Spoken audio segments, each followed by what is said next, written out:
Muliakan Tuhan Allah, muliakan Tuhan Allah, muliakan pimpinannya dalam kasih sayangnya.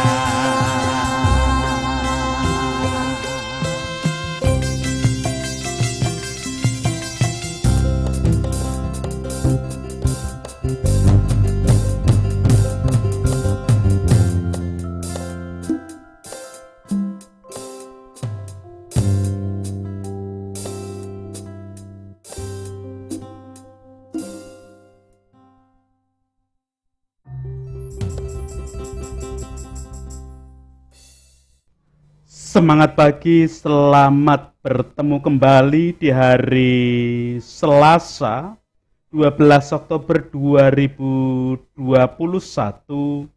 pada persekutuan doa anggota keluarga Allah.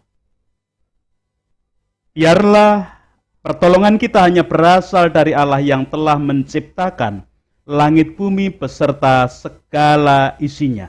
Untuk itu kasih karunia dan damai sejahtera yang dari Allah Bapa kita dan Tuhan Yesus Kristus ada pada saudara sekalian. Amin. Muliakan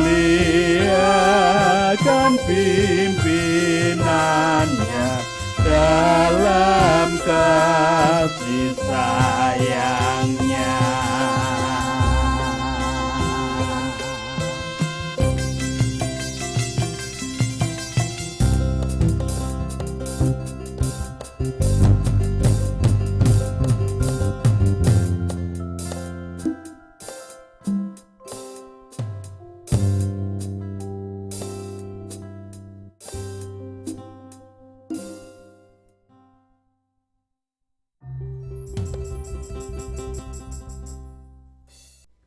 Anggota keluarga Allah, perenungan Sabda hari ini menggunakan judul dan tema dalam ungkapan Jawa, Tatit Ngimo Untit.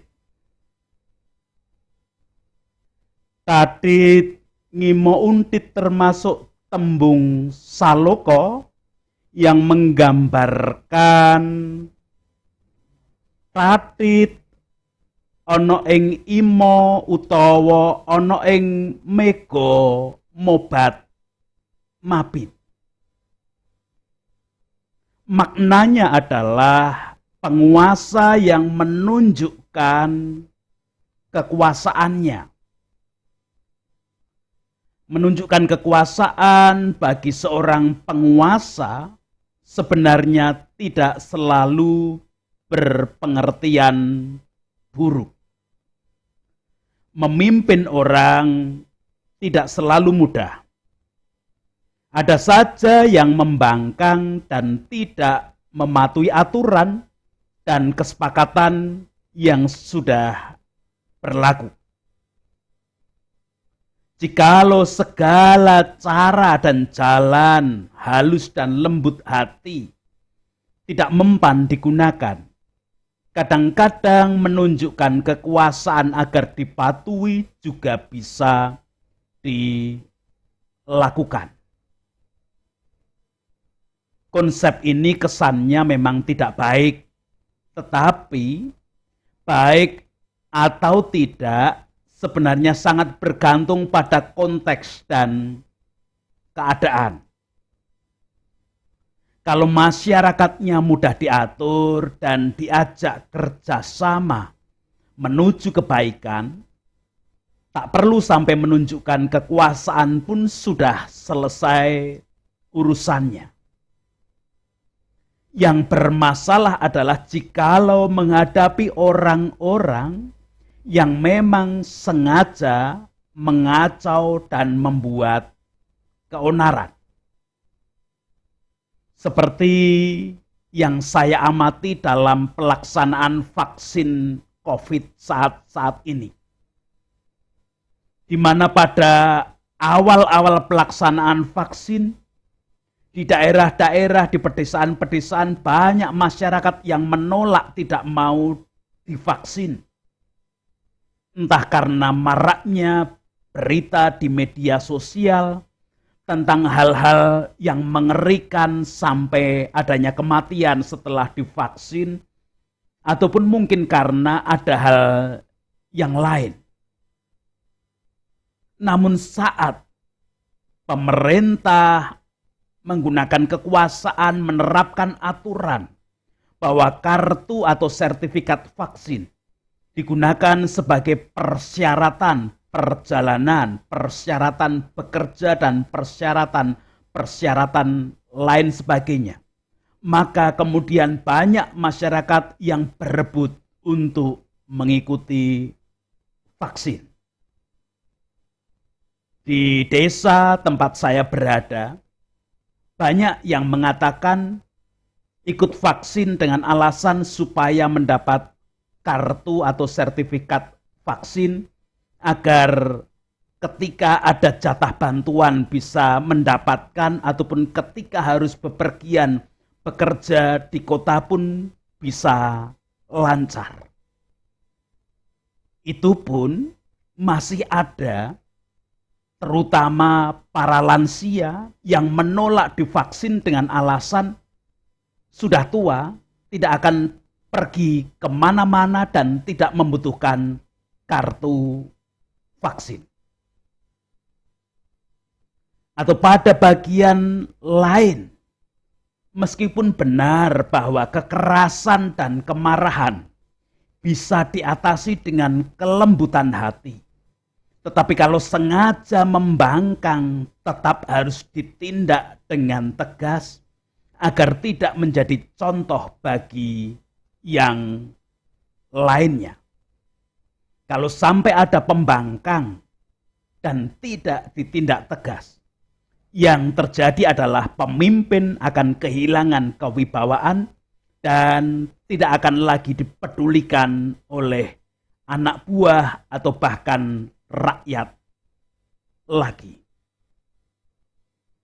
Anggota keluarga Allah melanjutkan perenungan sabda hari kemarin perihal darah anak domba Allah mencuci dan menghapuskan dosa. Maka anak domba Allah kemudian menjadi gembala dan penuntun bagi orang-orang yang telah dibasuh menuju mata air kehidupan. Itu berarti bahwa anak domba Allah tersebut menjadi pemimpin atau penguasa atas semua yang ingin menggapai kehidupan sejati. Pada saatnya, anak domba Allah sebagai pemimpin dan penguasa pernah mewujudkan tatit ngimo undit. Terlebih dahulu kita akan memperhatikan bacaan kedua dari leksionari hari ini. Melanjutkan bacaan kemarin dari kitab Wahyu pasal ke-8 ayat 1 sampai ke-5 memberikan kesaksian demikian. Dan ketika anak domba itu membuka meterai yang ketujuh, maka sunyi senyaplah di surga kira-kira setengah jam lamanya. Lalu aku melihat ketujuh malaikat yang berdiri di hadapan Allah. Dan kepada mereka diberikan 7 sangkakala. Maka datanglah seorang malaikat lain, dan ia pergi berdiri dekat mezbah dengan sebuah pedupaan emas. Dan kepadanya diberikan banyak kemenyan untuk dipersembahkannya bersama-sama dengan doa semua orang kudus di atas mezbah emas di hadapan tahta itu. Maka naiklah asap kemenyan bersama-sama dengan doa orang-orang kudus itu dari tangan malaikat itu ke hadapan Allah. Lalu malaikat itu mengambil pedupaan itu, mengisinya dengan api dari mezbah dan melemparkannya ke bumi. Maka meledaklah bunyi guruh disertai halilintar dan gempa bumi. Demikian kesaksian Kitab Wahyu pasal yang ke-8 ayat 1 sampai 5.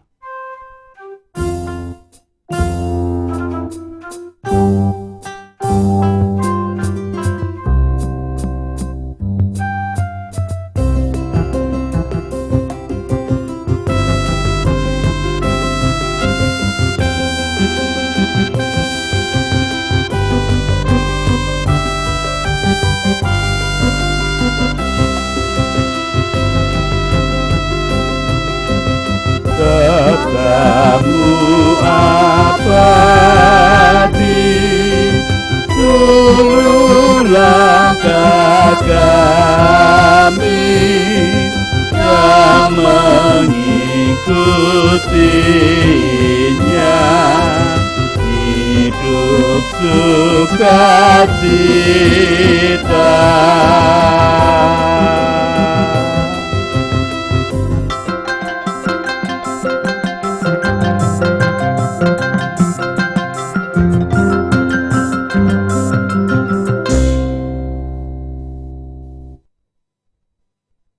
Anggota keluarga Allah, bacaan sabda hari ini sebenarnya merupakan lanjutan dari perikop-perikop sebelumnya. Bermula dari adanya kitab yang dimeterai dengan 7 meterai yang hanya bisa dibuka oleh anak domba Allah. Bisa kita saksikan dalam kitab Wahyu pasal yang ke-5. Jika kita memperhatikan dengan sungguh, setiap meterai adalah langkah penyelamatan dan penentuan kesempurnaan keselamatan yang akan diberikan oleh anak domba Allah pada hari akhir saat pengadilan dilakukan. Meterai pertama adalah langkah penyelamatan pertama kali, yaitu merebut manusia dari kuasa dosa dan maut. Dan hal itu sudah dilakukan oleh anak domba Allah di dalam diri Yesus Kristus yang mengorbankan tubuh dan darahnya. Bahasa kitab Wahyu adalah merebut kemenangan. Meterai kedua adalah langkah mengambil yang seringkali dianggap sebagai damai sejahtera oleh manusia. Jadi ada bagian-bagian dalam kehidupan dunia yang dianggap damai sejahtera oleh manusia, namun itu kemudian diambil oleh Allah lewat para malaikat yang diutusnya. Damai sejahtera yang seringkali diakui oleh manusia itu adalah damai sejahtera semu yang ada di bumi, bukan damai sejahtera sejati. Bukankah memang ada manusia yang menganggap jika mempunyai harta kekayaan, mempunyai kekuasaan, bisa merasakan kepuasan badani. Hal demikian dianggap sebagai damai sejahtera, kenyamanan hidupnya. Maka digambarkan dalam kitab Wahyu bahwa pengambilan apa yang disebut dengan damai sejahtera yang dirasakan oleh manusia yang sebenarnya semu tadi dengan sebilah pedang besar. Meterai ketiga adalah langkah dan masa pengadilan yang dilakukan oleh anak domba Allah. Digambarkan dalam kitab Wahyu dengan timbangan di tangan. Saya mencoba membayangkan seperti simbol pengadilan di dunia ketika ada malaikat atau perempuan yang matanya ditutup dengan kain dan kemudian tangan kanannya memegang timbangan. Itulah pengadilan. Meterai keempat adalah langkah menghancurkan dan menghabisi semua yang bisa mempengaruhi manusia untuk tidak taat kepada Allah.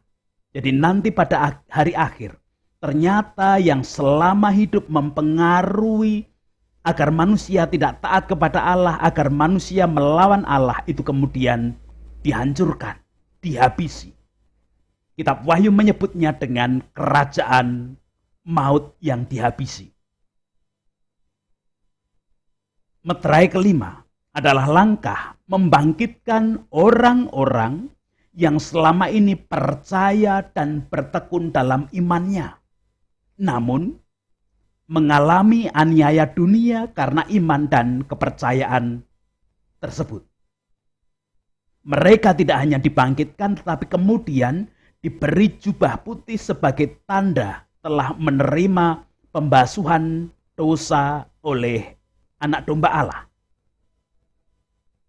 Meterai keenam adalah langkah penghancuran langit dan bumi lama yang sudah dipengaruhi oleh dosa untuk diubahkan menjadi langit dan bumi baru. Anggota keluarga Allah, sebelum membuka meterai ketujuh, Sang Anak Domba Allah mewujudkan tatit ngimo undit seperti keterangan di depan tadi. Sang Anak Domba Allah memberikan perintah agar proses penghancuran langit dan bumi yang dipengaruhi oleh dosa untuk sementara dihentikan. Dalam hal ini, Sang Anak Domba Allah akan memberikan meterai khusus bagi orang-orang Israel yang diselamatkannya. Orang-orang Israel dari setiap suku yang ada telah diberi meterai keselamatan secara khusus. Terkait dengan jumlahnya bisa dibaca di dalam kitab Wahyu pasal yang ke-6.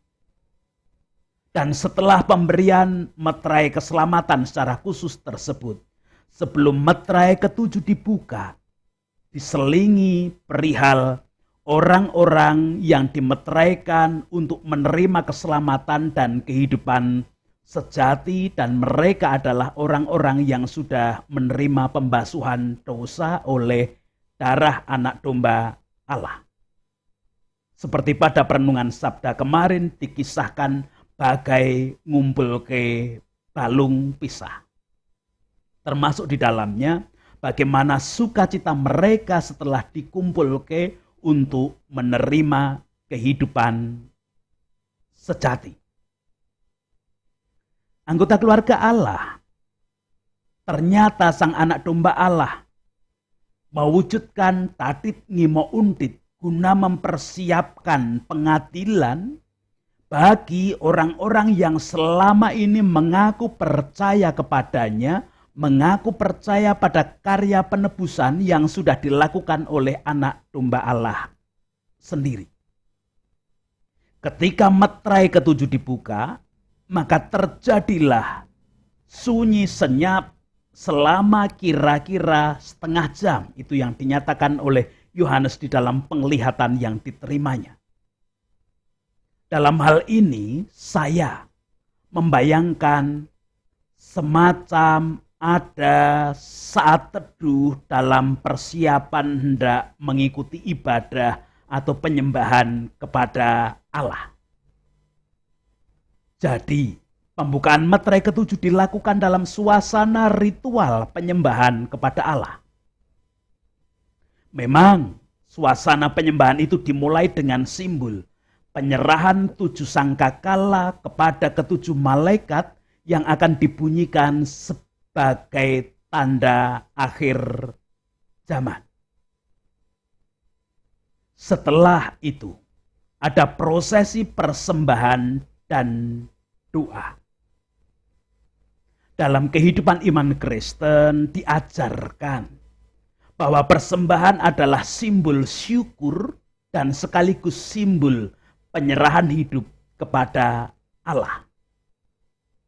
Artinya, orang yang berpersembahan sebenarnya sedang mewujudkan keyakinan bahwa hidupnya berasal dari Tuhan, dan sekaligus orang itu berkeyakinan hidup tertuju kepada Allah. Saat hidupnya diyakini berasal dari Allah, maka orang itu bersyukur atas semua peristiwa kehidupan dan berkat yang Allah sertakan di dalam kehidupan. Dan itu dilanjutkan dengan hidup yang diyakini akan tertuju hanya menuju kepada Allah. Maka hidupnya hanya diserahkan untuk dipakai oleh Allah sendiri saja. Hidup yang dipakai oleh Allah adalah hidup yang taat dan mengikuti hanya pada kehendak Allah saja. Anggota keluarga Allah, persembahan tersebut di dalam pembukaan meterai ke-7 tadi disimbolkan dengan pembakaran kemenyan pada pedupaan emas dan disertai dengan doa orang-orang kudus. Makna persembahan seperti di depan tadi, bersyukur dan sekaligus menyerahkan hidup. Adapun doa itu sendiri berarti sarana berkomunikasi dan penyesuaian hidup pada kehendak Allah. Jikalau yang dinaikkan adalah doa orang-orang kudus, yang adalah sebenarnya orang-orang yang sudah mengalami pembasuhan dosa oleh darah anak domba Allah, itu berarti doa yang dinaikkan adalah wujud kedekatan orang-orang kudus kepada Allah karena hidupnya sudah digunakan untuk mewujudkan kehendak Allah. Jadi orang-orang kudus tadi adalah orang-orang yang sudah mewujudkan kehidupan untuk mengikuti kehendak Allah dan hanya taat kepada Allah saja.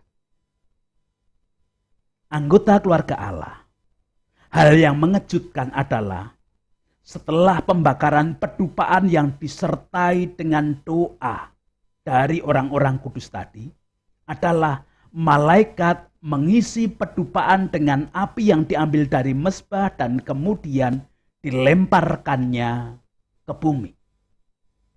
Pelemparan pedupaan yang diisi dengan api dari mezbah setelah persembahan dan doa tadi ke bumi memunculkan ledakan bagai bunyi guruh, halilintar serta gempa bumi.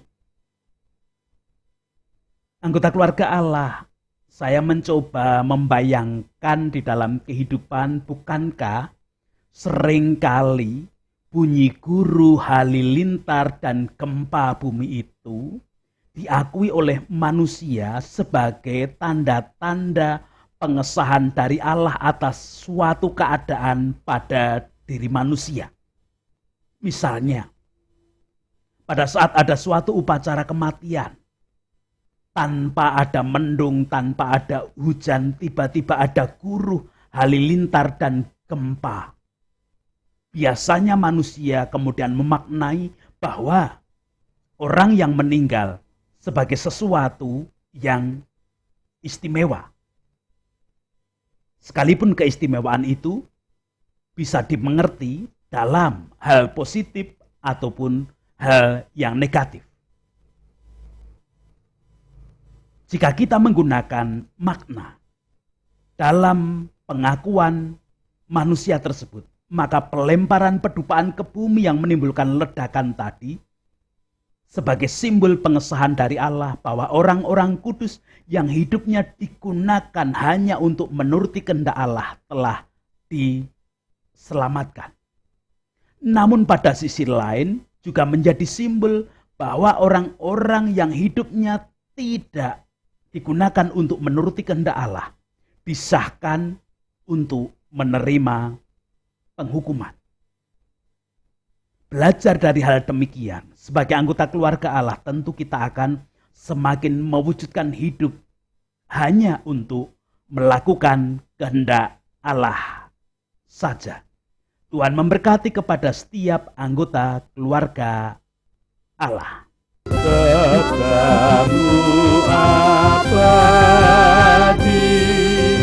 seluruh langkah kami yang mengikutinya, hidup sukacita.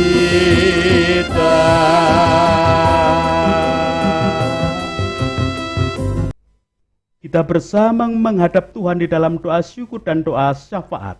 Saya hantarkan. Puji, hormat, dan syukur kemuliaan hanya bagi nama Allah yang hari ini menyatakan sabda bukan hanya peringatan tetapi bekal perjalanan hidup kami sebagai orang-orang yang percaya kepada karya penebusan Anak Domba Allah. Kami akan menemukan kesempurnaan keselamatan ketika hidup kami gunakan hanya untuk menuruti kehendak Allah saja. Untuk itu, apapun aktivitas, kegiatan, dan kehidupan kami seutuhnya kami haturkan ke dalam tangan kasih kuasa-Mu. Roh Kudus melayakkan kami mengikuti apa yang menjadi arahan dan kehendak Allah sehingga hidup kami untuk puji kemuliaan nama Allah. Bahkan tatkala di antara kami merasakan kelemahan ragawi, sakit, penyakit pun tetap kami gunakan untuk seturut dengan kehendak Allah saja. Mengajak anak-anak kami menikmati berkat-Mu tentang keselamatan, mewujudkan hidup sesuai dengan kehendak Allah. Tuhan berkuasa memberkati.